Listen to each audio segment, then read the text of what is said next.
So guys, today is Monday the 17th of March, and this morning we got all our morning analysis all done, and then we were basically just waiting for a valid setup. We did eventually end up getting a valid setup, so I set my limit orders and then wait for price to tap me in. I'll spin you around now and show you exactly what happened. It's been a very bittersweet morning, and one that's very easily to get really frustrated at. So I'll spin you around now and show you that. So this is the position that we took this morning. That we wanted to take this morning, but we didn't end up getting tapped in. We had price come down and take out Asia session lows. Then we failed to make a market structure shift here. We came down again, took out some more sell side liquidity, and then from here we started to push up. We did eventually make a market structure shift after prices being a bit choppy. But we did have a candle closure above this high. So then I did mark out my OT level and set my buy limits just here above the OT level. And you can see the price come down and just missed my entry by 0.5 pips. Half a pip we missed our entry by. And then price, just went straight up in our way and would have hit our TP nicely at a nice 1 to 3. But yeah, that's trading for you, and sometimes these things are going to happen. It's just very annoying, but you just got to not get too frustrated and then just get on with your day, basically. Go do something else. Don't dwell on it or let it, and especially don't revenge trade. That was what we was looking at this morning. That's what ended up playing out. We didn't end up taking a trade, so no trades for today, and we'll just have to move on to tomorrow and see what tomorrow holds.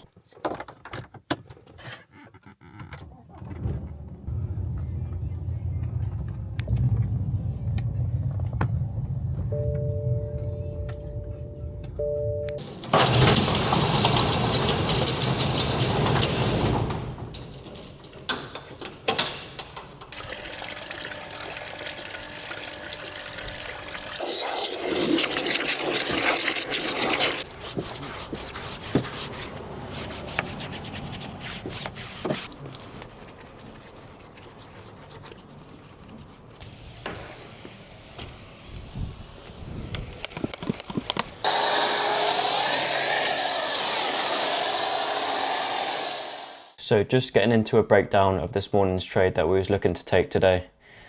On the 15-minute time frame here, we can see that we have a lot of consolidation here, and also continuing to consolidate coming into Asia session. We then see a push down, manipulating all of this sell side liquidity. And if I jump down to the lower time for a minute, we can see we push down, we have a sweep of Asia session lows here. We then start to push back up, but we fail to make a market structure shift here. We then come back down for a second sweep here. Once we do that, we then start to push up, and then after price slows, we do eventually push up and make a market structure shift here, as we do get a candle closure above this high. So after that happens, I took out my fib from the swing low to the swing high that price made before it started retracing back down, which in this case is just right here. So then after that, marked out my OT level, which is between the 0.618 and the 0.786 levels of the fib. And then after that, I basically just placed a buy limit order right here, as you can see, just at the top of the OT level, with my stops at the swing low. And then for this, I was targeting a 1 to 3, which was just under the previous daily high. As you can see, price started to come down towards our entry. And then just as we got almost to our entry, you can see that if I take this out here from our entry to where price stopped is literally half a pip. That is what price missed our entry by, half a pip. And then you could see price just started to push up from there, and basically just went without us. So we didn't end up getting tapped into the trade, which, as you can see, would have played out to be a really, really nice 1 to 3, which would have been a nice 3%. However, today just clearly wasn't meant to be. Our analysis was spot on. but we just didn't get tapped into the trade, unfortunately. But that's just what happens sometimes. Today is only Monday, so we've got the rest of the week ahead of us. So we'll move on to tomorrow and see what tomorrow brings for us trading wise, and see if we get any more valid setups for the rest of the week.